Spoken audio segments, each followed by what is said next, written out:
नमस्कार, आप देख रहे हैं जनता टीवी। मैं हूं आपके साथ अमन त्रिपाठी। रुक करेंगे ताबड़तोड़ खबरों की ओर। देहरादून में रेजिंग डे कार्यक्रम का आयोजन, सीएम धामी ने की कार्यक्रम में शिरकत। आईटीबीपी जवानों के साथ रात्रि भोज कर दिए उपहार। विधानसभा का बजट सत्र खत्म होने के बाद भी विपक्ष की नाराजगी बरकरार। नेता प्रतिपक्ष ने सरकार पर लगाए आरोप, कहा सत्र में हमें बोलने का नहीं दिया मौका। राष्ट्रीय युवा हिंदू वाहिनी के राष्ट्रीय अध्यक्ष अनुराग भृगुवंशी पहुंचे हरिद्वार। धामी सरकार के काम की सराहना और कहा अवैध मजारों और मदरसों के लिए टास्क फोर्स हो। खटीमा में पुलिस ने मजदूर की पत्नी की हत्या का किया खुलासा। शराब के नशे में प्रेमी ने की थी महिला की हत्या। पुलिस ने हत्यारोपी को किया गिरफ्तार। उधम सिंह नगर में सरकारी जमीन बेचने वाला गिरोह गिरफ्तार। अपनी जमीन बताकर ठगे 40 लाख रुपए। पुलिस ने आरोपियों से अवैध हथियार किए बरामद। उधम सिंह नगर में युवक पर हमला करने वाला आरोपी गिरफ्तार। युवक के भाई ने थाने में दी शिकायत। गिरफ्तार अभियुक्त के खिलाफ धारा में बढ़ोतरी करते हैं न्यायालय में किया पेश। उधम सिंह नगर में लोकसभा चुनाव निष्पक्ष और शांतिपूर्ण ढंग से संपन्न कराने के लिए पुलिस प्रशासन ने कसी कमर। पुलिस और आईटीबीपी के जवानों ने निकाला फ्लैग मार्च। चंपावत में भारत नेपाल अंतर्राष्ट्रीय सीमा पर पकड़ी गई 10 लाख की मूर्तियां। पुलिस ने कैंटरी चालक को किया गिरफ्तार। बनबसा के ट्रांसपोर्टर का थामा। चंपावत में लोकसभा चुनाव की तैयारी। स्वीप टीम ने ग्रामीणों से किया संवाद। चुनावों में मतदान के लिए किया प्रयत्न। रामनगर में अभी तक नहीं बन पाई कंडी सड़क। कुमाऊं और गढ़वाल को जोड़ने का करती है काम। मामले में प्रशासन बेसब्र। चंपावत में लोकसभा चुनावों को लेकर टीम का गठन। उप जिला निर्वाचन अधिकारी ने दिए निर्देश। चुनावों को शांतिपूर्ण तरीके से कराया जाए संपन्न।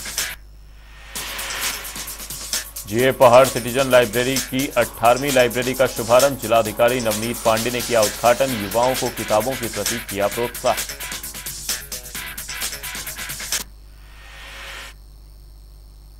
अब रुक करेंगे उत्तराखंड से जुड़ी कुछ अहम खबरों की ओर। देहरादून के राजपुर रोड स्थित होटल में ग्राउंड ब्रेकिंग सेरेमनी का आयोजन किया गया। मुख्यमंत्री पुष्कर सिंह धामी ने बतौर मुख्य अतिथि कार्यक्रम में शिरकत की। कार्यक्रम में उद्योग समूह से जुड़े सभी दिग्गज उद्योगपतियों ने शिरकत की। मुख्यमंत्री पुष्कर सिंह धामी ने सभी उद्योगपतियों का आभार व्यक्त किया। इस दौरान सीएम धामी ने कहा कि उत्तराखंड ग्लोबल इन्वेस्टर समिट 2023 में हुए निवेश प्रस्तावों की ग्राउंडिंग पर कार्य किया जा रहा है। इसी के तहत 71,000 करोड़ से ज्यादा की ग्राउंडिंग का कार्य शुरू हो चुका है। फिर मैं माननीय प्रधानमंत्री जी का भी उत्तराखंड की देवतुल्य जनता की ओर से धन्यवाद करना चाहता हूं कि उन्होंने इस पूरे इन्वेस्टर समिट से लेकर कैसे उद्योग निवेश यहाँ बढ़ाया जा सकता है, किस प्रकार से यहाँ पर वेडिंग डेस्टिनेशन होना चाहिए, उसकी परिकल्पना देश दुनिया के सामने उत्तराखंड के लिए रखी। उसके कारण से आज हमको लगभग 71,000 करोड़ रुपए की ग्राउंडिंग हो चुकी है, जो कि एक बहुत बड़ी राशि है। 20% लगभग ये राशि है जो टोटल हमारे एमओयू हुए हैं। और संभवतः एमओयू के बाद इतनी बड़ी ग्राउंडिंग कम देखने को मिलती है। आगामी लोकसभा चुनाव को देखते हुए पुलिस प्रशासन भी चुनाव को पूरी सुरक्षा के साथ संपन्न कराने के लिए मुस्तैदी से काम कर रही है। इसी कड़ी में आईजी गढ़वाल करण सिंह नग्याल ने बैठक की, जिसमें गढ़वाल क्षेत्र के सभी 7 जनपदों के एसएसपी और अन्य पुलिस अधिकारियों को मौजूदगी देखी गई। वहीं तैयारियों को लेकर आईजी ने सभी जिलों के एसएसपी को निर्देश दिए हैं कि जनपदों के बॉर्डर पर चेक पोस्ट लगाकर बतौर चेकिंग की जाए। साथ ही उन्होंने कहा कि सभी गैर कानूनी कामों पर नकेल कसने के लिए गांव और देहात की सड़कों पर पैनी नजर रखी जाए, ताकि लोकसभा चुनाव शांतिपूर्ण ढंग से कराया जा सके। लोकसभा चुनाव के मद्देनजर अभी माननीय चुनाव आयोग के द्वारा जो दिशा निर्देश दिए गए, इसमें जो स्पष्ट गाइडलाइन है उसके आधार पर एक तो हम लोगों ने बॉर्डर में बैठकें की है, मेरे स्तर से भी किया गया, शिमला, सिरमौर, मुजफ्फरनगर, सहारनपुर और बिजनौर के पुलिस ऑफिसर्स के साथ, और एडीजी मेरठ के द्वारा भी एक बैठक सहारनपुर में आयोजित की गई थी, जिसमें मेरे द्वारा और एसएसपी देहरादून, हरिद्वार के द्वारा प्रतिभाग किया था। नैनीताल उधम सिंह नगर लोकसभा का टिकट मिलने के बाद पहली बार केंद्रीय रक्षा एवं पर्यटन राज्य मंत्री अजय भट्ट लालकुआं पहुंचे, जहां कार्यकर्ताओं ने उनका गर्मजोशी से ढोल नगाड़े आतिशबाजी के साथ फूल मालाओं के द्वारा स्वागत किया। स्वागत कार्यक्रम के बाद अजय भट्ट लालकुआं रेलवे स्टेशन पहुंचे और लालकुआं से अमृतसर के लिए चलने वाली रेलगाड़ी को हरी झंडी दिखाकर रवाना किया। माननीय प्रधानमंत्री जी, रेल मंत्री जी और मुख्यमंत्री जी को बहुत बधाई देता हूं। और उन्होंने जो बात हमने संसद में उठाई, जिसके लिए मैं बार बार रेल मंत्री जी से मिलता था, मैंने प्रार्थना मुख्यमंत्री जी से करी, प्रधानमंत्री जी से करी। उन्होंने तत्काल प्रभाव से ये रेल प्रारंभ कर दी है। अभी अयोध्या के लिए रेल ले जाना है, उसको भी चला रखा है। और अभी हम लोगों ने कई प्रकार की रेलें और चलें, उसके लिए भी मैंने कोशिश करी है। हवाई जहाज की भी कोशिश कर रहे हैं कि अमृतसर तक और अयोध्या तक यहाँ से हवाई जहाज भी लगे। ईश्वर चाहेगा तो सारी जितने संकल्प हमने लिए हैं ये पूरे होंगे।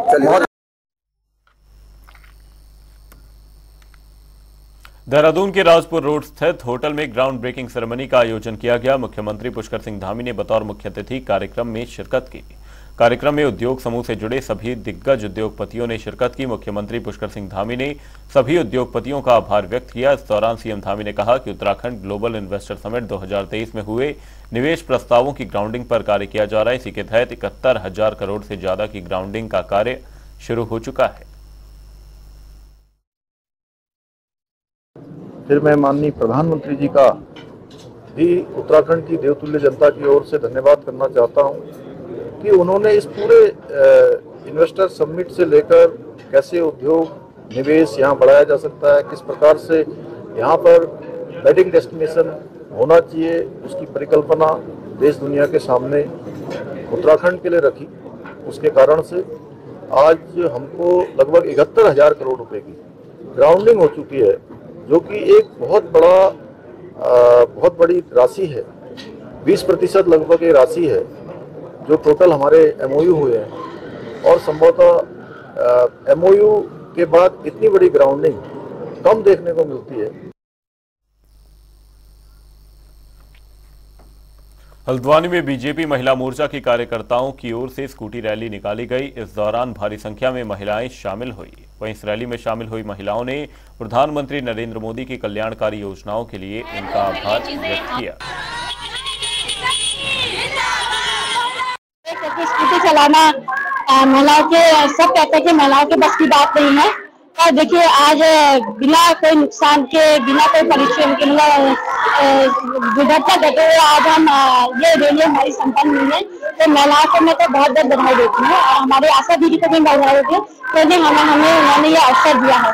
हमारे जो प्रधानमंत्री है उन्होंने बहुत सारे ऐसे काम किए महिला उत्थान में। तो आज उसी को समर्थन देते हुए हम लोगों ने यहाँ पे माननीय मोदी जी का समर्थन किया स्कूटी रैली के द्वारा महिला मोर्चा ने। और इसी तरीके से हमारे पूरे प्रदेश में, पूरे भारत में आज ये यात्रा निकली है स्कूटी रैली और पद यात्रा के माध्यम से। अलग अलग विधानसभाओं में आज हमारा एक कार्यक्रम संपन्न हुआ है।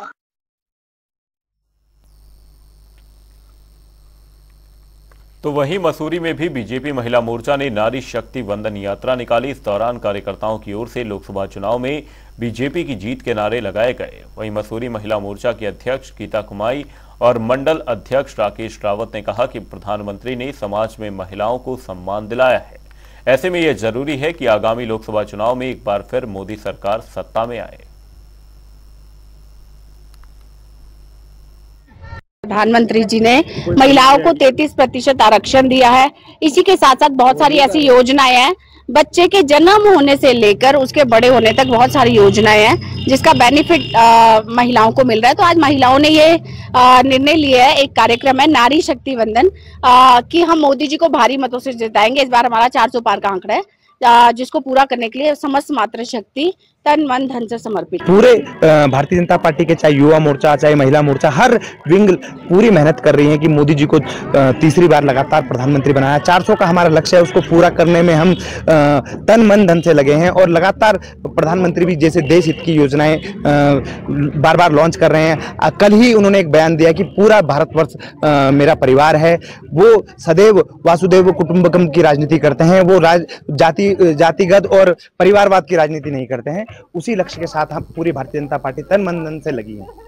रुद्रपुर में नजूल भूमि पर बसे तकरीबन 2600 परिवारों को मालिकाना हक दिया जाएगा। दरअसल मुख्यमंत्री पुष्कर सिंह धामी इन परिवारों को मालिकाना हक का पट्टा देंगे। इस पर जानकारी देते हुए विधायक शिव अरोड़ा ने बताया कि रुद्रपुर की नजूल भूमि पर निवासरत हजारों गरीब परिवारों का सपना अब साकार होने जा रहा है। इसके लिए उन्होंने सीएम धामी का आभार जताया है।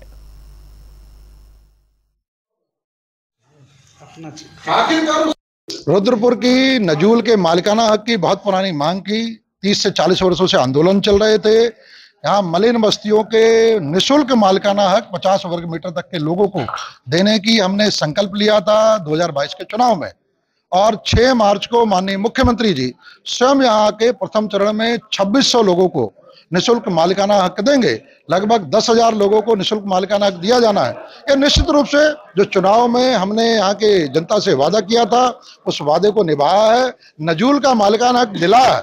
मैं आभार व्यक्त करता हूँ इससे मुख्यमंत्री पुष्कर सिंह धामी जी का, जिन्होंने मेरे निवेदन पर इतनी बड़ी सौगात रुद्रपुर की मलिन बस्तियों के जो निर्धन लोग हैं, लगभग 10,000 परिवार हैं जिन्हें 50 वर्ग मीटर तक के उन्हें निःशुल्क मालिकाना हक देने का जो विधेयक पास किया, और साथ ही साथ जो प्रथम चरण में 2600 लोगों को 10 मार्च को मालिकाना हक दिए जाएंगे। हरिद्वार में उत्तराखंड प्रजापति संगठन से जुड़े प्रजापति समाज के लोगों ने विरोध मार्च निकाला। दरअसल कुछ दिनों पहले प्रजापति समाज के लोगों ने संकल्प रैली का आयोजन किया था। इस दौरान यूपी में उनके साथ पुलिस की ओर से की गई अभद्रता, जिसके बाद से प्रजापति समाज के लोगों ने पुलिस कर्मियों पर कार्रवाई की मांग भी की थी। हमारी संकल्प यात्रा थी 27 फरवरी से और 1 मार्च को पूर्ण होनी थी जंतर मंतर पर, लेकिन यहाँ से तो हमारी जो उत्तराखंड से ठीक चली गई यात्रा, कोई किसी किस्म का विरोध नहीं हुआ। पुलिस प्रशासन ने भी सहयोग दिया, अधिकारियों ने भी सहयोग दिया।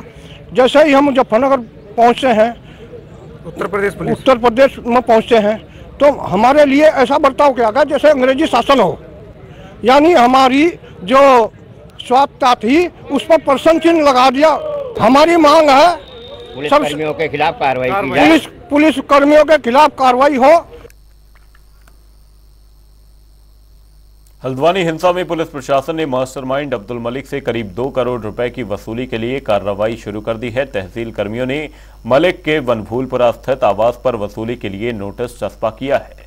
नोटिस के मुताबिक वनभूलपुरा की हिंसा के दौरान हुए नगर निगम के नुकसान का पैसा अगर 1 सप्ताह के अंदर जमा नहीं किया गया तो अब्दुल मलिक की पूरी संपत्ति की कुर्की की जाएगी।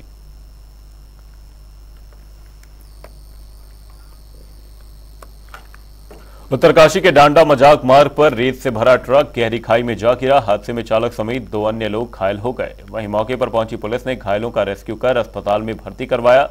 आपको बता दें कि प्रशासन की अनदेखी के चलते इस रोड पर बड़े बड़े वाहन धड़ल्ले से चल रहे हैं, जो कई और दुर्घटनाओं का कारण बन सकते हैं।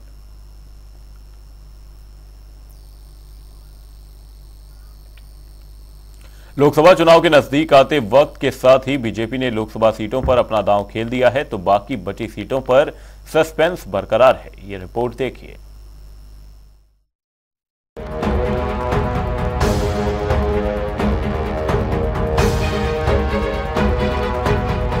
पहाड़ में चुनावी ललकार, बीजेपी के 3 दमदार। लोकसभा चुनावों को लेकर बीजेपी ने अपने प्रत्याशियों की पहली सूची जारी कर दी है। इस सूची में पार्टी ने लगभग 195 नामों की घोषणा की है, जिनमें उत्तराखंड की 5 लोकसभा सीटों में से 3 सीटों पर पार्टी ने प्रत्याशियों की घोषणा की है, जबकि 2 सीटों पर प्रत्याशियों का ऐलान अगली सूची में होने की संभावना है। लोकसभा की 5 सीटें, 3 पर उम्मीदवार घोषित। उत्तराखंड में बीजेपी ने चौंकाते हुए अपने 3 सांसदों को रिपीट किया है, जिसमें टिहरी गढ़वाल सीट से माला राज्य लक्ष्मी शाह, नैनीताल सीट से अजय भट्ट और अल्मोड़ा सीट से अजय टम्टा को उम्मीदवार बनाया गया है।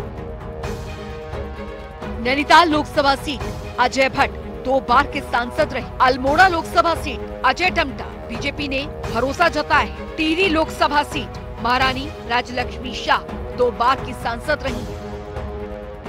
बीजेपी ने नैनीताल लोकसभा सीट पर पार्टी के वरिष्ठ नेता और मोदी सरकार में रक्षा राज्य मंत्री अजय भट्ट को एक बार फिर चुनाव मैदान में उतारने का फैसला किया है। अजय भट्ट उत्तराखंड बीजेपी में कई महत्वपूर्ण पदों पर रह चुके हैं। अजय भट्ट मूल रूप से अल्मोड़ा जिले के रानीखेत क्षेत्र से आते हैं। आइए ग्राफिक्स के जरिए डालते हैं इनके राजनीतिक सफर पर एक नजर।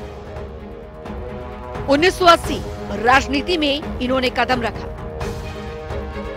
1985 भाजयुमो के जिलाध्यक्ष और बीजेपी कार्य समिति के सदस्य बने। 1996 रानीखेत से जीती विधानसभा सीट। सन 2000 प्रदेश के अंतरिम सरकार में बने मंत्री। साल 2002 से 2007 और 2012 से 2017 रानीखेत विधानसभा का प्रतिनिधित्व किया। 18 मई 2012 से 15 मार्च 2017 विधानसभा में नेता प्रतिपक्ष की अहम भूमिका निभाई। साल 2015 नेता प्रतिपक्ष के साथ ही प्रदेश अध्यक्ष का पद मिला। 2017 रानीखेत सीट से विधानसभा चुनावों में मिली हार। साल 2019 नैनीताल उधम सिंह नगर से पहली बार बने सांसद। केंद्र में मिली रक्षा राज्य मंत्री की जिम्मेदारी। साल 2024 पार्टी ने एक बार फिर दिखाया भरोसा। बीजेपी ने अल्मोड़ा लोकसभा सीट से एक बार फिर से अजय टम्टा को चुनाव मैदान में उतारने का फैसला लिया है। अजय टम्टा फिलहाल 17वीं लोकसभा के सदस्य हैं।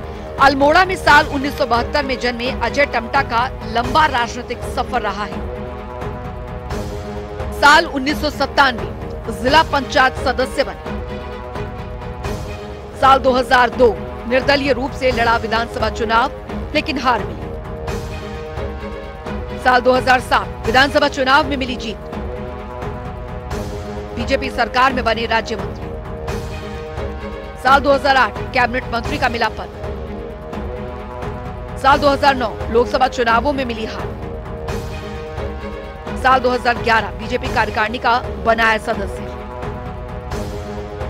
साल 2014 अल्मोड़ा लोकसभा सीट से मिली जीत। साल 2019 पार्टी ने जताया भरोसा, अल्मोड़ा सीट से फिर मिली जीत। साल 2024 पार्टी ने तीसरी बार जताया भरोसा। वहीं टिहरी लोकसभा सीट पर एक बार फिर पार्टी ने माला राज्यलक्ष्मी शाह पर भरोसा जताया है। माला राज्यलक्ष्मी शाह वर्तमान में भी टिहरी गढ़वाल निर्वाचन क्षेत्र से ही सांसद हैं। इन्होंने साल 2012 उपचुनावों में मिली जीत के साथ राजनीति में प्रवेश किया। साल 2012 उपचुनाव में मिली जीत, प्रदेश को मिली पहली महिला सांसद। साल 2014 टिहरी गढ़वाल लोकसभा चुनावों में मिली जीत, साकेत बहुगुणा को दी मात। साल 2019 लोकसभा चुनावों में मिली जीत। साल 2024 पार्टी ने एक बार फिर किया भरोसा। लोकसभा चुनावों के नजदीक आते वक्त के साथ ही बीजेपी ने फिलहाल पहली सूची में वर्तमान तीनों सांसदों पर सुरक्षित दांव खेल दिया है। फिलहाल बाकी बचे 2 सीटों को लेकर सस्पेंस अभी बरकरार है। ब्यूरो रिपोर्ट, जनता टीवी।